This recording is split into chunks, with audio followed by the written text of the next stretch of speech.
Hey, welcome to my Ultimate Ironman. In this series, you can follow along as I track my progress across this restricted game mode. Hello!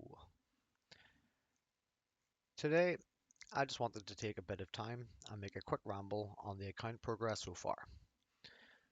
As I know the previous uploads have been lacking in quality, so to keep all of the information so far in one place and include some things that I would have liked to have mentioned already, I just wanted to make this little update.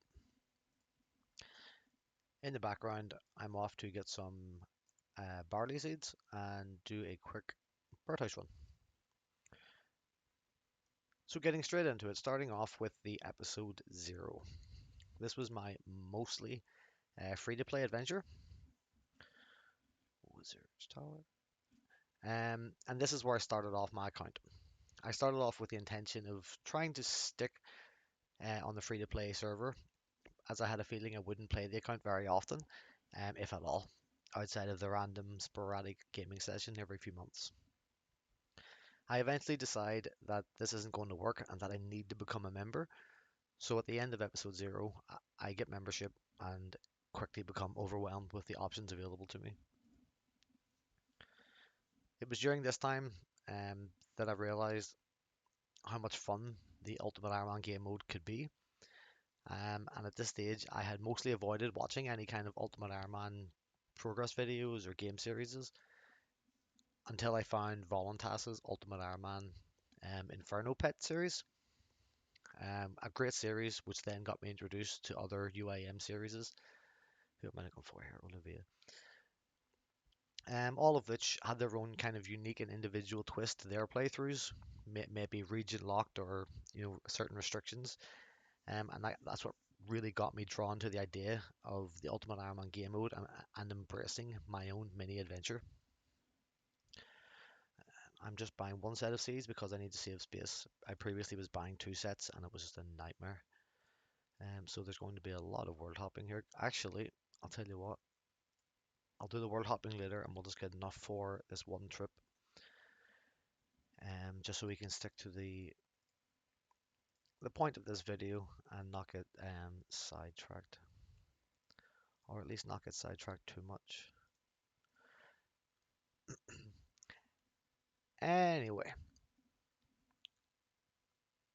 I wanted to commit to playing this account, so I figured that when I was having my play sessions where I was then going to play, those sporadic months when I did decide to play, that I would actually commit to giving a bond on the account and having membership each time I play.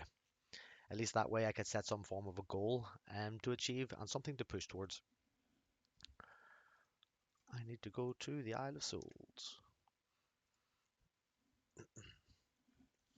So this is how I've been doing my birdhouse runs randomly.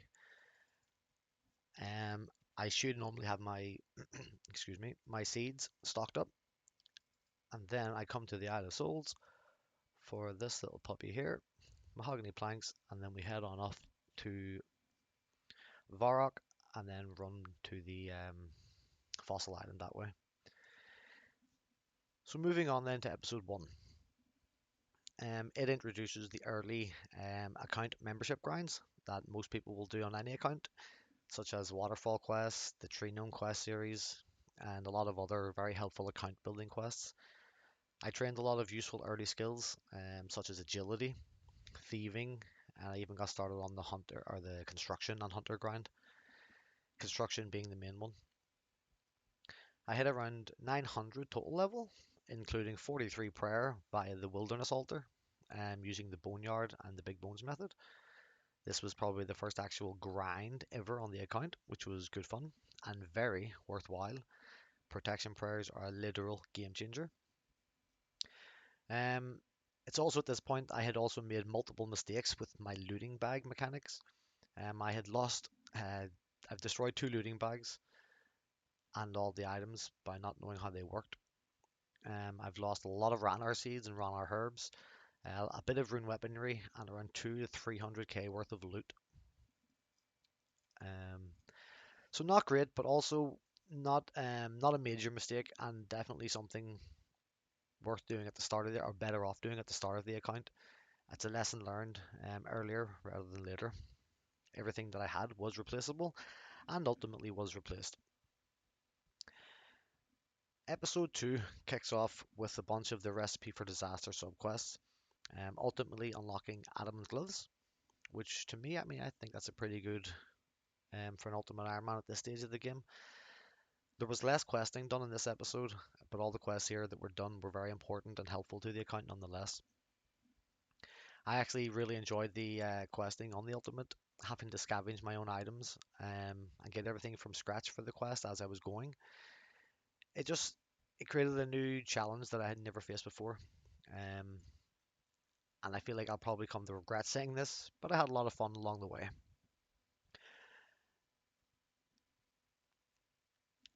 I finished the first actual construction grind and achieved 42 construction for the costume room. I ultimately got 43 to help boosting, but this allows me to get the costume room and a lot of very useful um, chests and storage possibilities through the player-owned house. For an Ultimate Ironman account, the player-owned house is probably the most overpowered resource in the game, if utilized correctly. Unlocking the costume room basically sets my first goal or idea for the account, and this is to stock the costume room with anything useful to an Ultimate Ironman account. After doing some research, I was actually blown away with the items and the options that I could store. First up is the Graceful set, um, which was the next grind on the account, but also very useful for the long term or longevity of the account, especially having a lower agility level. And then we went on to achieve the Proselyte armor set, which turned out to be a great early Ultimate Ironman friendly armor set. It has similar bonuses to Addy defensively, and it has a great prayer bonus. If you stack the Proselyte armor with prayer flicking or lazy flicking and protection prayers, you're basically undefeatable at the early stages of the game. So I feel like this update would be helpful just for kind of for myself, just to look back and track, but also for any others kind of jumping into this adventure with me. Oh, there we go. I've been waiting for that genie for something magical. Let me just pop those in. Give me the genie. Hello, sir. I was just getting onto this point. Let me just get this real quick. Bada bing, bada boom. 38 herb lore. Prayer potions and moonlight potions unlocked. Very good. Very good. Um, so as I was saying, that this update was just more so for myself to keep everything into one video that's happened so far, but also for others that are kind of joining the adventure. I've yet to death pile, and I plan to avoid using this mechanic, as I've just never been a fan of it. Originally from the get-go from this account, I do, however, plan on using the Hespori storage, which kind of contradicts death piling, but it is what it is. And I like the idea of 65 farming being somewhat of a soft lock um, to earn this kind of ability, so to speak. Um, Zulrah, I probably won't get to Zulrah in time for it to actually be useful to me. Oh, sorry, let's see what we get here. Curry tree seed. We will keep that for now. We won't worry about the rest of it. And then this is basically where I've been spending my time in between doing birdhouse runs. But anyway, moving past these over storage, just to kind of wrap this all up again so we're not rambling for too long. Just get myself set up here quickly. Some of the highlights that I completed in the second episode included getting Adamant Gloves from Recipe for Disaster, achieving 43 construction and unlocking the costume room, having Graceful and the Proselyte armor sets stored. I completed Heroes Quest, which unlocked the Dragon Battle Axe, the Fountain of Heroes, and gives me access to a safe spottable blue dragon. Fair enough. Monkey Madness 1, which was breezed over, unlocks the amazing Dragon Scimitar, which is legit probably my best weapon for the majority of this account. I done a lot of AFK training to help build the account and got to like base 70 melee stats and 60 range and mage. Pretty good so far in my opinion. I also completed Twilight's Promise, which unlocked the continent of Varlamore, and that's a very exciting place for an Ultimate Ironman. So quickly just covering my upcoming goals at the moment are to complete Legends Quest and in turn push for the Barrow's Gloves. Currently, I need to get 45 Herb Lore and 50 Smithing for Legends Quest, which is why that Herb Lore and the GD Lamp was so important a second ago. So now we're only 7 Herb Lore levels away. That's quite good. Um, to remedy the remainder of those Herb Lore levels, I plan on getting 45 farming to unlock the Farming Guild and then the Farming Contracts. This leads me to being able to get consistent seeds, which will then get me consistent herbs, which will get me consistent herb lore experience.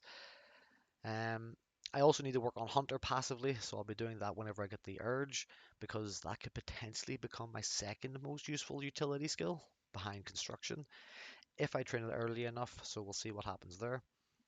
I then plan to go on and complete Underground Pass. I don't want to do it at the moment because I don't want to waste the inventory slot on the admin staff.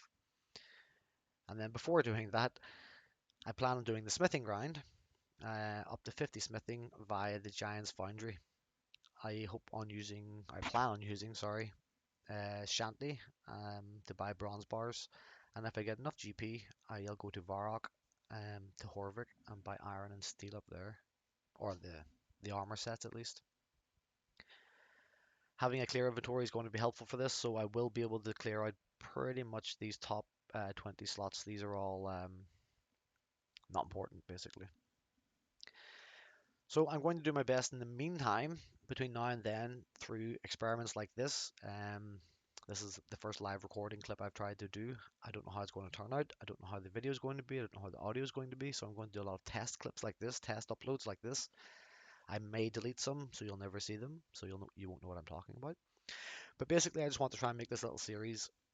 It's not going to be polished in terms of editing and like skillful ability, but I at least want to make it somewhat consumable, so you can at least watch it in the second monitor while you're AFKing, potentially your own Ultimate Ironman. Anyway, that ends my ramble for now. Um, I hope to not keep taking 6 month breaks during the Ultimate Ironman account, but I feel like at this stage of the account, even if I'm not going to play it full time, I can still at least incorporate it into AFKing on the side and at least getting kind of a weekly session in at the very least. Hopefully I cut that part out of the video, and if not, I've kept my skills hidden. But anyway, just to avoid spoilers for the future, thanks if you made it this far. Um, I look forward to the future of the account. I say there should be another video within the month, if not in approximately a month from this video, this little update. Not that it matters, because it's really just for me. And I hope you enjoy. Thanks for tuning in, and until next time.